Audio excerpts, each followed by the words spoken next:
नमस्कार। मैं राजनीतिक परिवार में पैदा हुआ।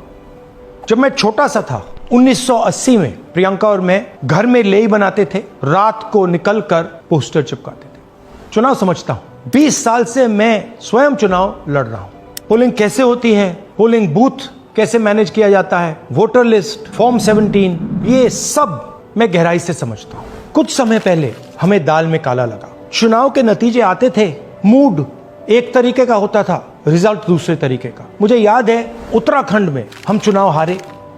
बाद में मैंने कैंडिडेट से पूछा कि जहां रोड शो हुआ था वहां जाके देखिए हमें कितने वोट मिले। हजारों लोग आए थे, पोलिंग बूथ में किसी ने वोट नहीं किया।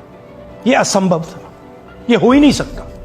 उसके बाद छत्तीसगढ़ और मध्य प्रदेश के रिजल्ट, हमें लगा कुछ ना कुछ गलत हो रहा है।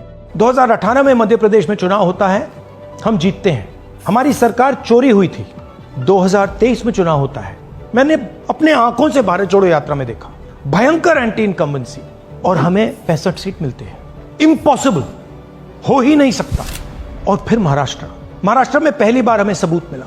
विधानसभा और लोकसभा के बीच में जादू से नए वोटर आते हैं, और जहां भी इन नए वोटर्स ने वोट किया वहां वोट बीजेपी को गया। महाराष्ट्र चुनाव के बाद जब हमें डाउट हुआ, हमारे गठबंधन के सारे नेताओं ने प्रेस कॉन्फ्रेंस किए और हमने इलेक्शन कमीशन से कहा कि आप हमें वोटर लिस्ट दीजिए, वीडियो रिकॉर्डिंग दीजिए। इलेक्शन कमीशन ने मना किया।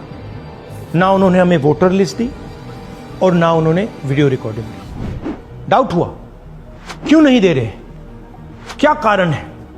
तो हमारे दिमाग में सवाल उठा, क्या इलेक्शन कमीशन बीजेपी की मदद कर रहा है? क्या इलेक्शन कमीशन ही इलेक्शन को चोरी करवा रहा है? इसके बाद हमने एक टीम सेटअप की और हमने उन्हें कहा कि आप जाइए, एक कंस्टिट्यूएंसी में जाके ढूंढिए, सच्चाई ढूंढिए, किस प्रकार से चीटिंग की जा रही है, किस प्रकार से यह काम किया जा रहा है और कौन कौन इस काम को कर रहे हैं। सबसे महत्वपूर्ण बात यह है कि इलेक्शन कमीशन डिजिटल डेटा नहीं देता है, फिजिकल डेटा देता है।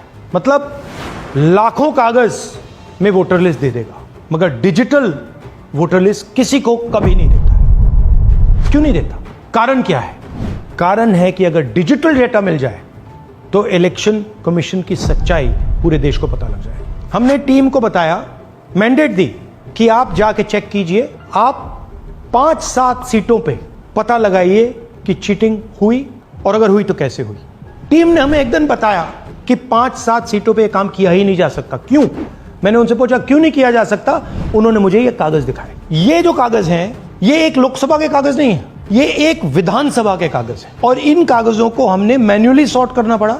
और पूरा का पूरा काम जो हुआ है, इसमें 6 महीने लगे हैं, और एक असेंबली सीट में हम ये काम कर पाए हैं। क्यों? क्योंकि डिजिटल डेटा नहीं दिया जाता। अगर इलेक्शन कमीशन ने हमें डिजिटल डेटा दिया होता तो हम ये कार्रवाई पूरे देश में, हर लोकसभा में, हर विधानसभा में 15 मिनट में करके दिखा देते। हमारे पास अनलिमिटेड रिसोर्सेज नहीं है, इसलिए हमने ये रिसर्च सिर्फ एक लोकसभा में, एक विधानसभा सीट में की। मगर मुझ में अब पूरा भरोसा है कि ऐसी 100 से ज्यादा सीटें हैं हिंदुस्तान में। जो यहां हुआ है उन सीटों में भी हुआ है। और याद रखिए, अगर बीजेपी को 10-15 सीटें कम आती तो आज नरेंद्र मोदी प्रधानमंत्री नहीं होते, इंडिया गठबंधन की सरकार होती। जांच ने 5 तरीके की चोरी पकड़ी है। डुप्लीकेट वोटर, जिसका मतलब एक वोटर के नाम वोटर लिस्ट में अनेक जगह आ रहे हैं। फेक एड्रेस, मतलब एड्रेस है ही नहीं, या फिर house number 0। Bulk voter in single address, मतलब एक छोटे से घर में 40, 50, 60 लोग रह रहे हैं। इनवैलिड फोटोज, छोटी सी फोटो है या फिर फोटो ही नहीं है, और वो जो छोटी फोटो है वो दिखती भी नहीं है। कौन है, किसका चेहरा है, नहीं पता लग सकता। Misuse of form 6। Form 6 first time voters के लिए होती है, मतलब जिनकी एज 18-20 साल की हो, मगर वोटर लिस्ट में 90 साल के लोग फॉर्म 6 का प्रयोग कर रहे हैं। चुनाव में 6,50,000 वोटर थे, उसमें से 1 लाख चोरी के थे। अब मैं आपको 5 उदाहरण देता हूं। ये देखिए, गुरकीरत सिंह डांग, इसका नाम 4 अलग अलग बूथों पे आता है। ये कैसे हुआ और क्यों हुआ? एक और उदाहरण, विशाल सिंह, वाराणसी में वोटर लिस्ट में नाम है और बेंगलोर में 2 बार वोटर लिस्ट में नाम आता है। क्या ये वाराणसी में वोट कर रहे हैं या बेंगलोर में वोट कर रहे हैं या दोनों जगह वोट कर रहे हैं। एक और उदाहरण देखिए, हाउस नंबर 0। तो आपने कभी सुना है हाउस नंबर 0? हमने तो नहीं सुना था, मगर बेंगलोर में हजारों हाउस नंबर 0 हैं वोटर लिस्ट पे। हाउस नंबर 35 की कहानी सुनिए। छोटा सा घर है, ज्यादा से ज्यादा 4 लोग रह सकते हैं, मगर इस 35 में 80 लोग वोटर लिस्ट में रजिस्टर्ड है। ये ईआरओ ने कैसे अप्रूव किया, क्यों अप्रूव किया, पता लगाना है। अच्छा, अब ये देखिए वोटर लिस्ट, इनकी फोटो देखिए, या फोटो है ही नहीं या फिर छोटी छोटी फोटो है तो दिख नहीं सकती। इन वोटर आईडीज पे वोट दिया गया है।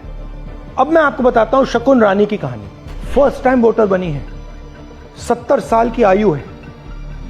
एक बार फॉर्म 6 का प्रयोग किया और उसके कुछ ही महीने बाद दूसरी बार फॉर्म 6 का प्रयोग होता है। 2 बार इनका नाम वोटर लिस्ट में आता है और फर्स्ट टाइम वोटर की लिस्ट में आता है। ये फर्स्ट टाइम वोटर हो ही नहीं सकती। तो क्या शकुन रानी जी ने वोट किया या किसी और ने शकुन रानी जी के लिए वोट किया? ये ही छुपाने के लिए सीसीटीवी का डेटा हमें नहीं दिया जा रहा है। और ये शकुन रानी जी अकेली नहीं है, ऐसे हजारों लोग हैं जिन्होंने फॉर्म 6 का प्रयोग करके 2-3 बार वोटर लिस्ट में नाम डाला है। हमने पहले इलेक्शन कमीशन से इलेक्ट्रॉनिक वोटर लिस्ट मांगी थी, सीसीटीवी फुटेज मांगी थी। उन्होंने अपना काम नहीं किया, हमें नहीं दिया।